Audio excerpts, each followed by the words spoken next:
사도행전 18장 12절에서 22절까지입니다. 갈리오가 아가야 총독이 되었을 때 유대인이 일제에 일어나 바울을 대적하여 법정으로 데리고 가서 말하되 이 사람이 율법을 어기면서 하나님을 경외하라고 사람들을 권한다 하거늘 바울이 입을 열고자 할 때 갈리오가 유대인들에게 이르되 너희 유대인들아 만일 이것이 무슨 부정한 일이나 불량한 행동이었으면 내가 너희 말을 들어주는 것이 옳거니와 만일 문제가 언어와 명칭과 너희 법에 관한 것이면 너희가 스스로 처리하라. 나는 이러한 일에 재판장 되기를 원하지 아니하노라 하고 그들을 법정에서 쫓아내니 모든 사람이 회당장 소수된 애를 잡아 법정 앞에서 때리되 갈리오가 이 일을 상관하지 아니하니라. 바울은 더 여러 날 머물다가 형제들과 작별하고 배 타고 수리아로 떠나갈새 브리스길라와 아굴라도 함께 하더라. 바울이 일찍이 서원이 있었으므로 겐그레아에서 머리를 깎았더라. 에베소에 와서 그들을 머물게 하고 자기는 회당에 들어가서 유대인들과 변론하니 여러 사람이 더 오래 있기를 청하되 허락하지 아니하고 작별하여 이르되 만일 하나님의 뜻이면 너희에게 돌아오리라 하고 배를 타고 에베소를 떠나 가이사라에 상륙하여 올라가 교회의 안부를 물은 후에 안디옥으로 내려가서 아멘. 오늘 저는 주신 이 말씀을 통해서 만일 하나님의 뜻이면 이라는 제목으로 말씀드립니다. 하나님의 뜻은 이루어집니다. 우리의 뜻은 이루어지지 않습니다. 사람은 뜻을 세워 의지를 가지고 노력하면 다 된다고 가르칩니다. 어떤 사람은 입지 그래서 뜻을 세웠다. 내가 그 나이에 그 뜻대로 살았다. 성취했다. 왔노라 보았노라 이겼노라 이런 생각들을 하겠으나 인생은 그렇게 간단하지 않습니다. 하나님의 뜻만 이루어집니다.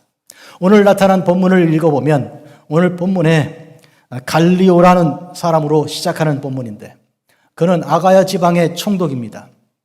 여러분 로마 그 지중해를 중심으로 한 그 제국의 각 지방에 총독을 세워서 통치를 했습니다. 총독의 최고 우두머리는 물론 황제입니다. 유대 지방을 예를 들면 본디오 빌라도가 총독이었습니다. 오늘 여기 고린도 지역, 이 아가야 지역의 총독은 갈리오입니다. 그런데 이 갈리오가 유대인들의 그 소송을 받고 재판장의 자리에 서게 됐습니다.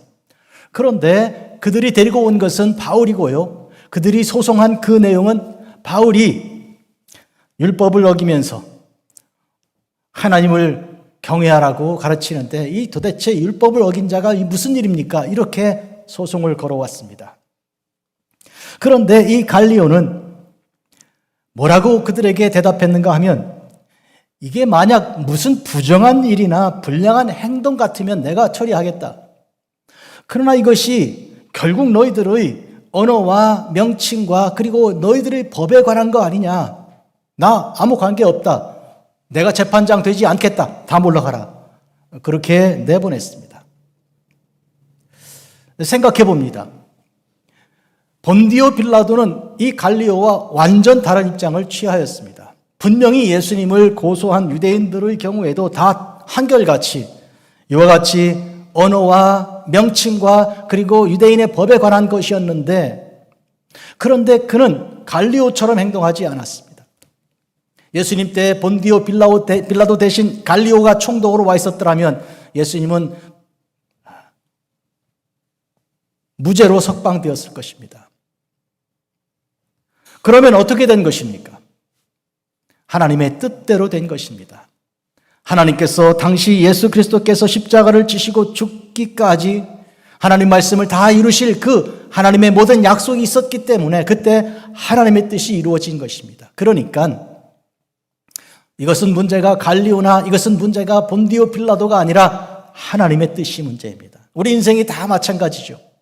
여러분들이 살아가는 가운데 아니 내가 도대체 이 사람하고 왜 만났을까? 어떻게 된 일일까? 뭐 어떻게 된 일이긴 하나님께서 원하시니까 그렇게 된 것이죠. 하나님께서 짝지어 주신 거 아닙니까? 그런 의미에서 오늘 우리는 매사에 이게 하나님의 뜻인가? 만일 하나님의 뜻이라면 그러면 내가 순종해야지. 이런 마음을 가지시기 바랍니다. 이것이 오늘 말씀의 핵심 주제입니다. 오늘 본문의 내용은 2차 선교 여행의 마지막 부분입니다. 사도 바울은 2차 선교 여행을 마지막으로 하는 그 과정에서 고린도 지역에서 일어나는 일이 이제 지난주에 이어서 오늘 어떤 사건이 있습니다. 바로 갈리오가 재판장 되기를 거절했던 그런 사건이죠. 그리고 그 지역을 떠나서 시리아 지역으로, 오늘날 터키 이 시리아 지역으로 나가려고 이동하는 중에 겐그리아를 거쳐서 에베소 지역에 도착하였습니다. 그리고 에베소에서 하나님의 교회를 세우고요. 그 유명한 에베소 교회를 세우고요. 그리고 가이사랴를 거쳐 예루살렘까지 갔다가 돌아가서 안디옥에 이르렀습니다. 시리아 지역 안디옥, 파송을 했던 1차 선교 파송하고 2차 선교 파송했던 데까지 이런 과정이 오늘 본문 안에 들어 있습니다.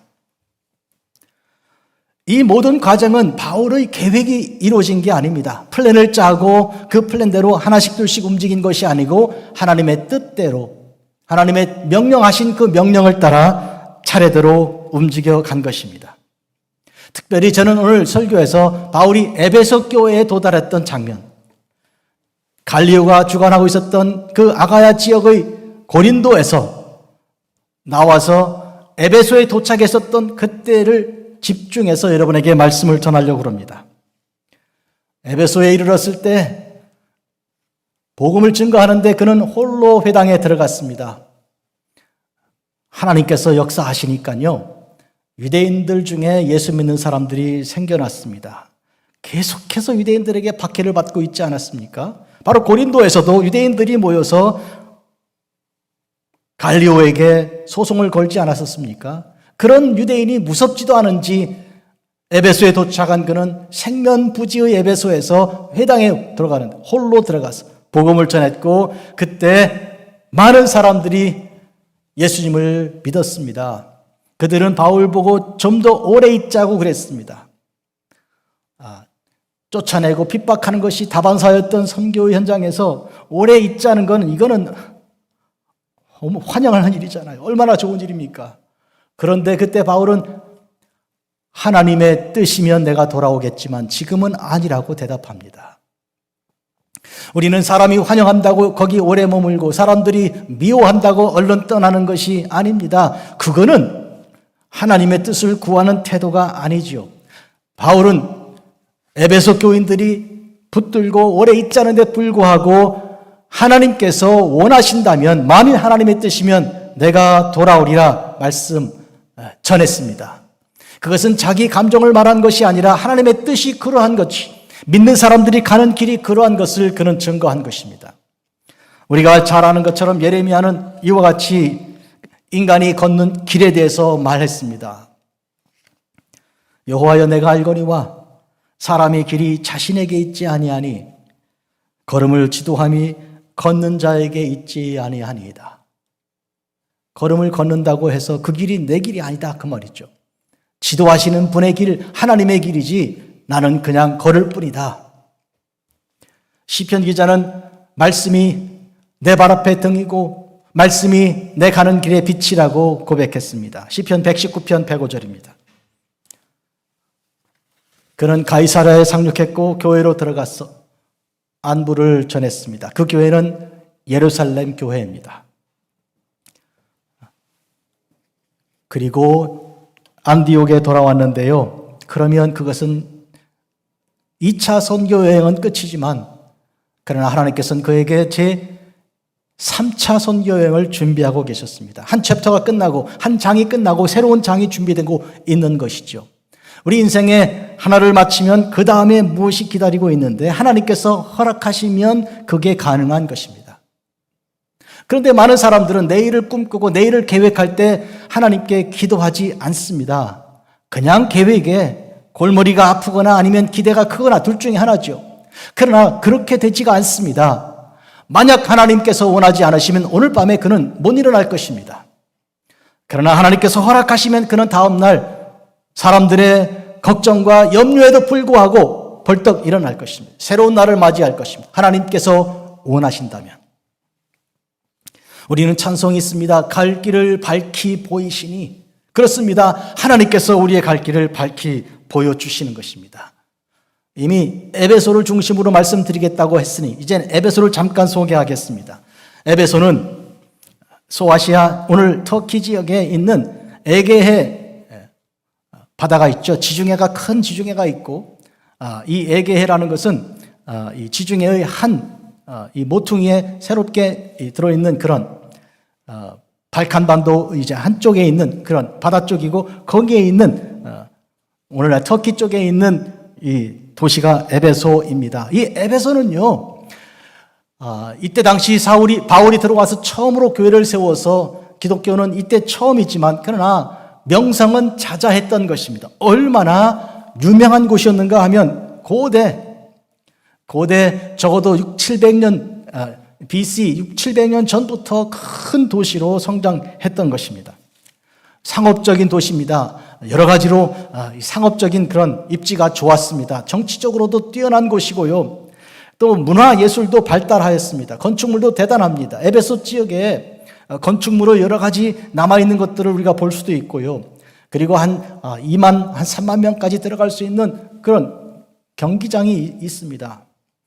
산을 이렇게 끼고 이렇게 부채살처럼 펼쳐 있는 경기장에 요새 방문하는 사람들이 앞자리에서 소리를 내면 모든 사람들이 다 들을 수 있는 아주 독특한 구조로 되어 있어요. 마이크가 필요하지 않습니다. 그리고 못을 딸랑 떨어뜨리는데 저쪽에 다 듣습니다. 동전도 소리도 듣고요.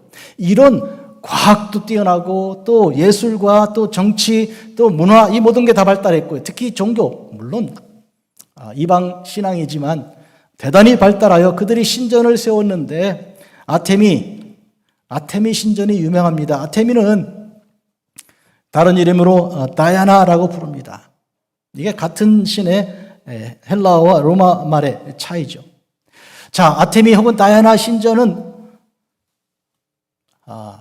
여러분 아십니까? 세계 고대 7대 불가사의 중에 하나입니다. 뭡니까? 고대 7대 불가사의가. 첫째로 이집트, 애굽에 있는 가자에 있는 피라미드 있죠. 두 번째는 바벨론에 있는 공중정원이라는 거예요. 정원이 있는데요. 왕의 정원인데 이 공중에 떠 있는 것처럼 보인다는 거예요. 얼마나 그렇게만 잘 모르겠어요. 어떻게 그렇게 했는지. 그리고 세 번째, 시대적으로 볼 때 바로 이 아테미 신전이 바로 이 에베소에 있는 것입니다. 그만큼 여기는 뛰어난 곳이나 그러나 이것은 세속적인 것이고 세상적인 것이며 악한 영의 모습이지 예수 그리스도의 복음은 전혀 들어간 적이 없는 곳입니다. 그만큼 어려운 곳이고 그만큼 힘든 곳인데 바울은 에베소에 함께 들어간 자들이 있었는데 브리스길라와 아굴라도 있었지만 그는 유대인들이 세운 회당에 홀로 들어갔습니다. 호랑이 굴에 혼자 들어간 것이죠. 그는 앞서 아테네에도 홀로 갔습니다. 아테네는 철학과 각종 여러 가지 우상 숭배 같은 것들이 가득하여 수많은 신전들이 있는 곳이죠. 아테네 지역에. 그런데 지금 이 에베소에도 그는 홀로 들어가서 이제 복음을 증거한 것인데 여기서 믿는 자들이 생겨난 것입니다. 그것이 에베소 교회입니다. 에베소 교회는 바울이 지금 처음으로 기초를 세운 것입니다. 신약 성경에서 에베소서는 바로 바울이 기록한 편지인데 바로 에베소 교인들이 받은 편지입니다. 에베소 교회에 대해서 말씀드리면 첫째로 바로 지금 2차 선교여행의 마지막 단계에 이르러서 처음 도착한 에베소에서 바울이 홀로 회당에서 말씀을 선포하면서 개척한 교회입니다. 또한 그는 3차 선교여행을 출발할 때 일부러 에베소부터 먼저 들렀습니다. 그리고 거기에서 하나님 말씀을 전하고 증거해서 무려 2년 동안이나 머물면서 두란노 서원에서 성경을 강의했습니다. 오늘날로 치면 신학대학원을 세워서 그렇게 학자들과 목회자들을 양성한 것입니다. 그리고 3차 선교여행을 마치고 돌아오는 과정에 일부러 에베소 교인들을 만나려고 했는데 에베소까지는 가지 못하고 곁에 있는 밀레도라는 곳에서 그들과 만나 장로들과 함께 대화하고 그들에게 고별 설교를 하는데요. 이 설교 중에 이런 설교가 또 있을까? 사도행전 20장입니다. 나의 달려갈 길을 내가 마치려 하면은 나의 생명을 조금도 아까운 것으로 생각하지 않는다 하는 그 어마어마한 말씀, 또 우리 주 예수께서 우리에게 말씀하신 바 주는 것이 받는 것보다 복이 있다, 복음서에도 나오지 않는 우리 주님의 말씀을 거기서 바울이 증거하는 것인데 이게 에베소 교인들에게 준 것이죠. 하나님의 뜻이면, 만일 하나님의 뜻이면 내가 돌아오리라. 과연 하나님의 뜻이었습니다. 그래서 그는 3차 선교여행에서 돌아왔고, 그리고 3차 선교여행을 마치는 과정에도 그는 다시 들렀고, 밀레도지만, 그리고 로마의 감옥에 갇혀있는 죄수 신분에서도 그는 편지를 썼습니다. 몸은 아니나 그의 글이, 그의 기도가, 그의 설교가 에베소 교회에게 전달된 것입니다. 에베소는 그 자리에서 하나님의 말씀이 적어도 신약성경 6권이 기록된 장소입니다. 한번 생각해 보시겠어요? 어떤 책이 이 에베소에서 기록이 되었는가? 고린도 전서가 에베소에서 바울에 의해서 기록됐습니다. 갈라디아서도 에베소에서 기록했습니다. 바울이. 그리고요, 사복음서 중에 요한복음이 바로 에베소에서 요한이 기록을 했습니다. 그리고 요한 1서, 2서, 3서가 여기서 기록이 됐습니다. 이렇게 6권의 신약의 책들이 에베소에서, 이 현장에서 기록이 된 거예요. 그러니까 에베소로 보내진 편지 에베소서가 있지만 이 에베소 안에서 기록된 6권의 편지가 또 있는 것이죠. 그리고 하나 더, 뭔가요? 예수님께서 친히 편지를 쓰신 거 여러분 아십니까? 예수님의 편지가 7개 교회에 전달되었는데 그것이 요한계시록 2장과 3장이죠. 주 예수님께서 하신 말씀이죠. 물론 그것은 사도 요한이 반모섬에서 받아 적은 것인데 그 7개 교회 중에 하나가 에베소 교회입니다. 자, 이렇게 되면 오늘 처음으로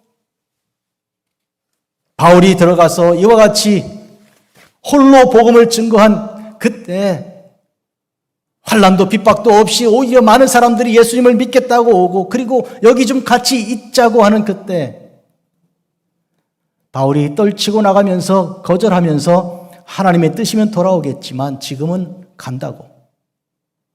이렇게 했던 일을 통해서 우리는 대단히 중요한 것을 발견하는 것입니다. 사람이 환영하는 자리가 내가 있을 자리가 아니고요, 하나님께서 명령하시는 자리가 바로 내 자리입니다. 오늘 이 에베소 교회는 온 세상의 모든 교회를 다 표상하는 것입니다. 하나님의 모든 교회는 이와 같이 하나님의 놀라운 은혜와 은총 가운데 역사하는데 하나님의 뜻이면 이것이 처음이요 그리고 마지막이 되는 그런 하나님의 말씀입니다. 하나님의 뜻이면, 하나님의 뜻대로 과연 바울은 에베소에 도착하였고 거기서 하나님 말씀을 전했습니다.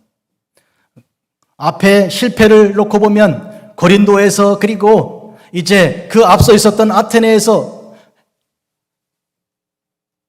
반드시 에베소에서는 성공할 보장이 전혀 없는 것인데, 그런데 하나님께서 큰 성공을 주셨고요.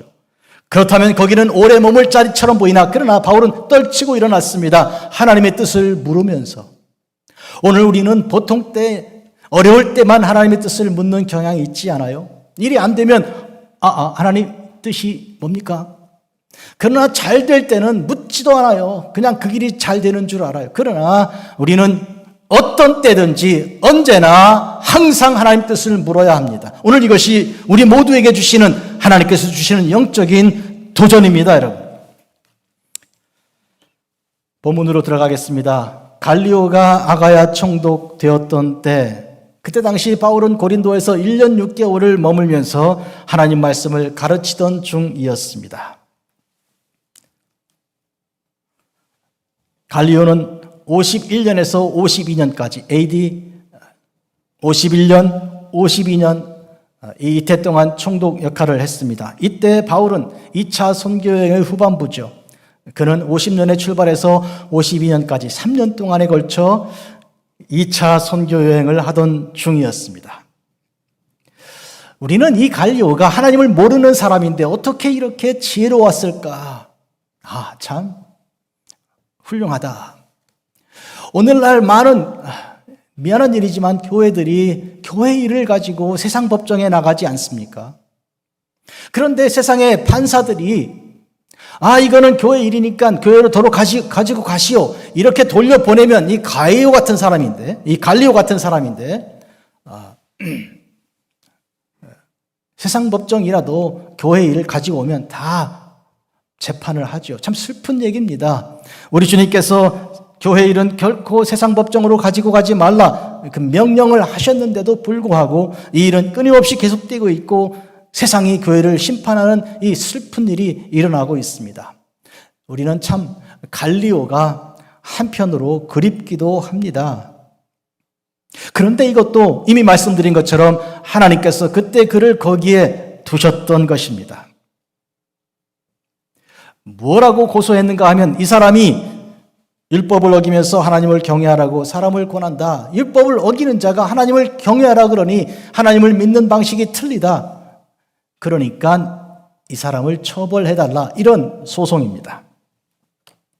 이런 고소장을 심사한 후에 갈리오는 이것은 내 일이 아니라고 말합니다.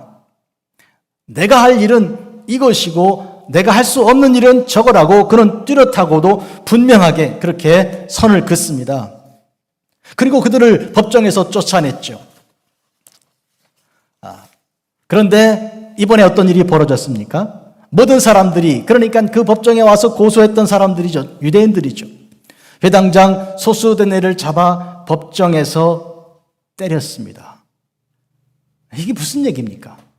고린도 회당장이 있습니다. 여러분 우리가 아는 대로 바로 지난주에 공부한 것인데 18장 8절 회당장 그리스도가 온 지방과 더불어 주를 믿으며 이렇게 돼 있어요.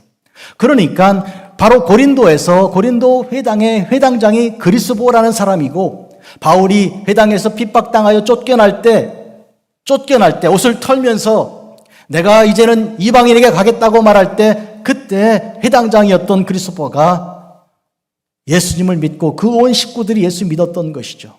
근데 그 그리스도가 아니고 지금 여기 보니까 소수데네라는 회당장 그가 지금 유대인들에게 매를 맞고 있습니다. 이 사실을 통해 우리는 중요한 걸 하나 발견하죠. 뭡니까? 회당장이 바뀐 것입니다. 유대인들은 예수 믿는 사람이 된 그리스도를 쫓아내고 새로운 회당장을 세웠는데 그가 소수데네입니다. 그런데 소수데네가 지금 왜 매를 맞고 있습니까? 얘기는 이렇습니다. 회당의 중심으로 유대인들이 중심으로 바울을 소송한 것이잖아요. 그랬으면 성공적으로 바울을 죄수로 잡아놓고 매를 때리고 이렇게 핍박을 해야 될 것인데 실패했지 않습니까? 그래서 유대인들 안에 사이에서 새로 세운 회당장이 역할을 못했으니까 그를 지금 말하자면 심판하는 것이죠. 그런데 그에 대해서 갈리오가 가만히 보고 있습니다.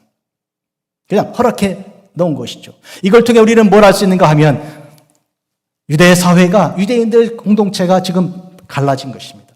예수를 믿는 사람들이 생겨나고 있고 그리고 반대하는 사람들은 여전히 반대하는 가운데 갈라졌습니다. 여러분, 복음이 전파되면 어둠이 쪼개지는 것입니다.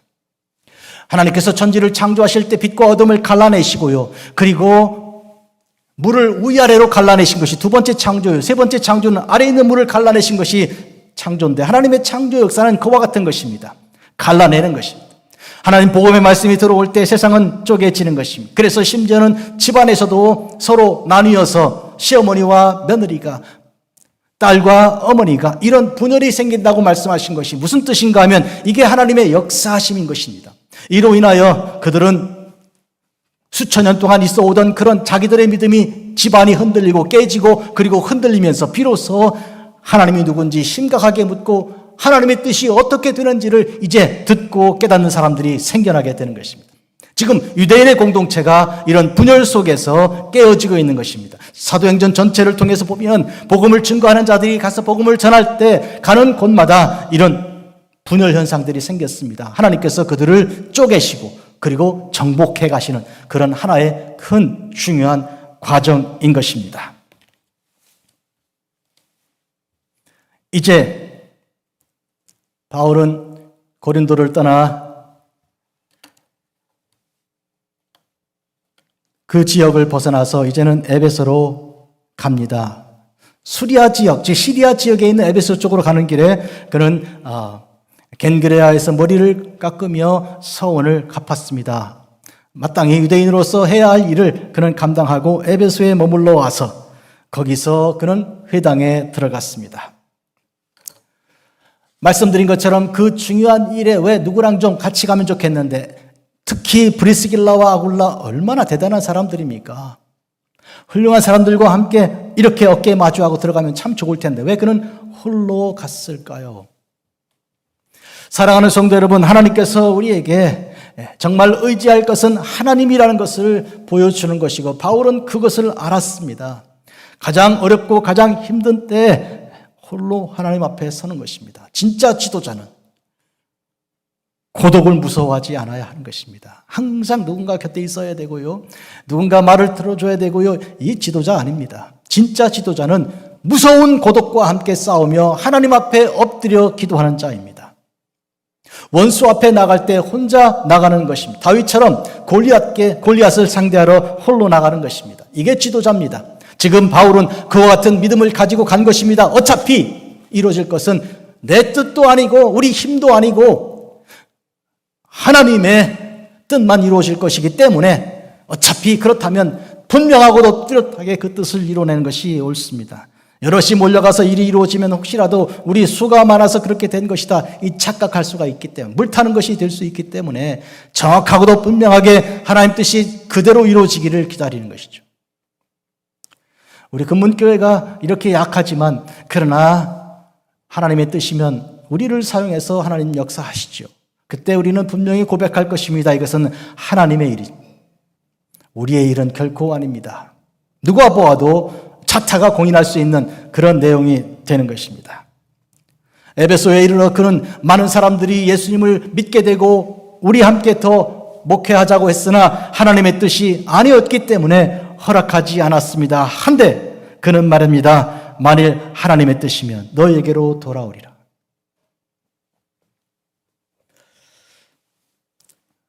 제가 잘 하지 않는 일인데 설교 시간에 책 한 권 소개 한번 해보겠습니다. 힐빌리 엘레지가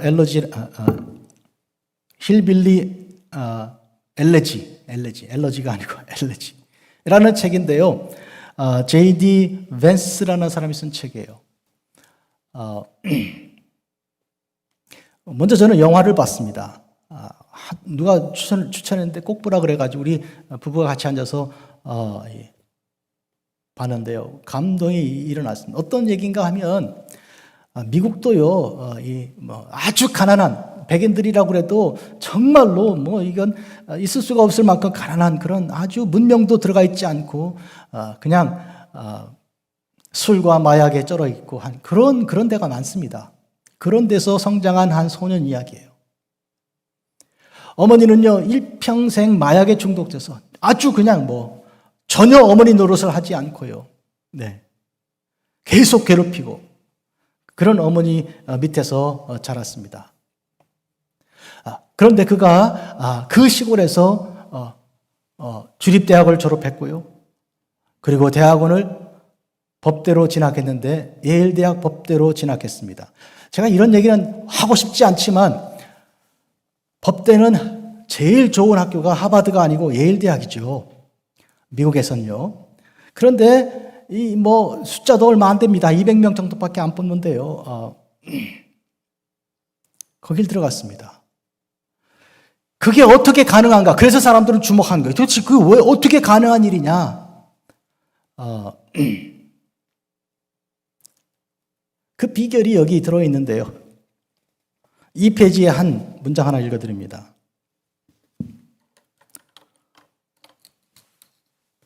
Whatever talents I have, I almost squandered until a handful of loving people rescued me.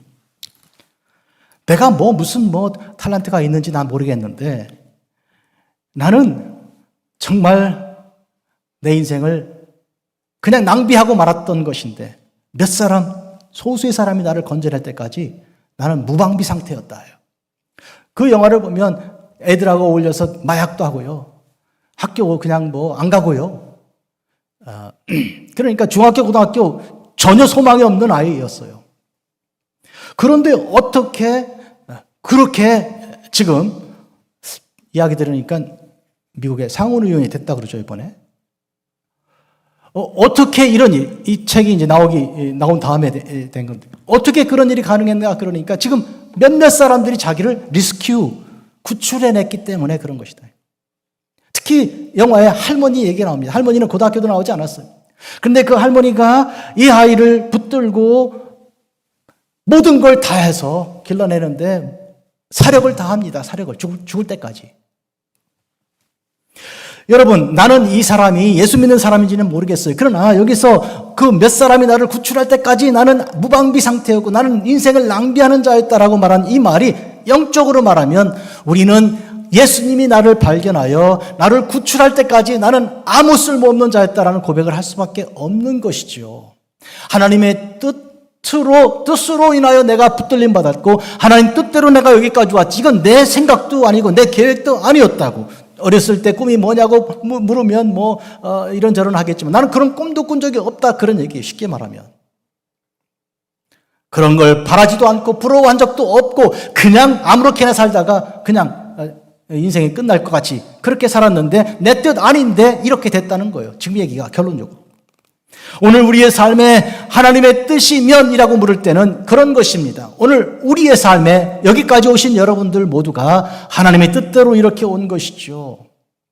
하나님의 뜻을 따라 오늘 우리가 이렇게 와서 함께 예배를 드리는 것입니다. 언제 이런 계획을 하셨습니까? 아니잖아요.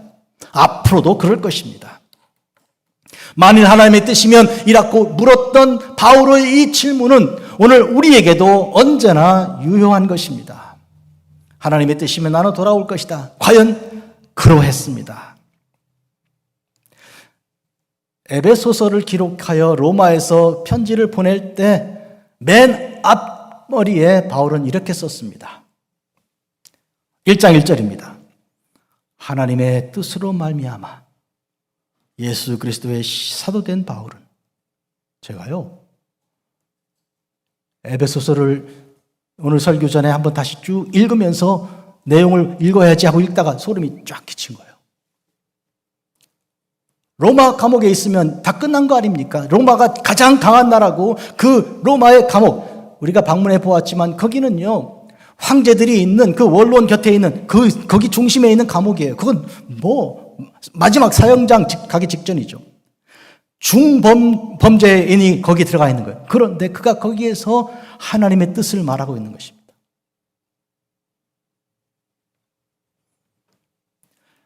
가이사라에 상륙했습니다. 그리고 올라갔다 그랬어요. 어디로 올라갔는가? 예루살렘입니다. 성전 예루살렘을 향해 올라가는 거예요. 예루살렘이란 말은 나와 있지 않지만 성경에서 우리는 사도행전에서 올라간다 그러면 거기는 예루살렘이요. 우리가 서울 갈 때 뭐라 그래요? 상경한다 그러잖아요. 서울이 지대가 높아서 그런 것이 아니라 서울이니까. 마찬가지입니다. 예루살렘도 갈 때는 올라간다 그럽니다. 그러니까 지금 2차 선교여행을 마치면서 바울은 예루살렘으로 올라간 것이죠. 1차 때도 마찬가지로 예루살렘으로 갔습니다. 사도행전 15장이죠. 그리고 지금 예루살렘에 가서 안부를 전하고 복음을 이제 받은 그 은혜를 나누고 이제 안디옥으로 돌아가는 것입니다. 결론 지어 말씀드리겠습니다. 하나님의 뜻이면 내가 돌아오리라. 하나님께서 원하신다면 이래야 정직하고 진실된 것입니다. 이래야 그 말이 틀리지가 않습니다. 아니면요 날마다 거짓말하는 거예요. 내가 해줄게, 내가 곁에 있어줄게, 내가 도와준다고 다 거짓말이라고요. 아니 목사님 나 진짜로 하는 말인데 누가 모릅니까? 알죠. 그렇지만 거짓말이라고요. 그게 하나님께서 허락하지 않으면 우리는 다 거짓말쟁이가 되고 마는 거예요. 그러니까 우리는 먼저 하나님께서 원하시면 이라고 물어야 되는 거. 그래야 우리는 진실을 말할 수 있는 것이죠. 어떠십니까? 기도하겠습니다. 자비롭고 거룩하신 주 아버지 하나님, 오늘 저희들은 사도 바울이 그 유명한 그 영적으로 풍성한 에베소 교회 개척한 목사로서 그 어려운 상황에서 홀로 들어가서 회당에서 말씀을 증거하여 많은 사람들이 믿게 되었고, 우리 좀 오래 같이 있자고 권면하고 부탁하고 붙드는데도 불구하고 하나님의 뜻을 물었던 것을 생각합니다.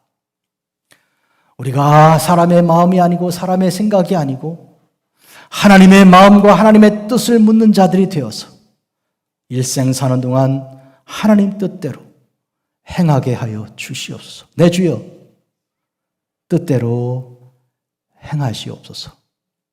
우리 주 예수님의 이름으로 기도합니다. 아멘.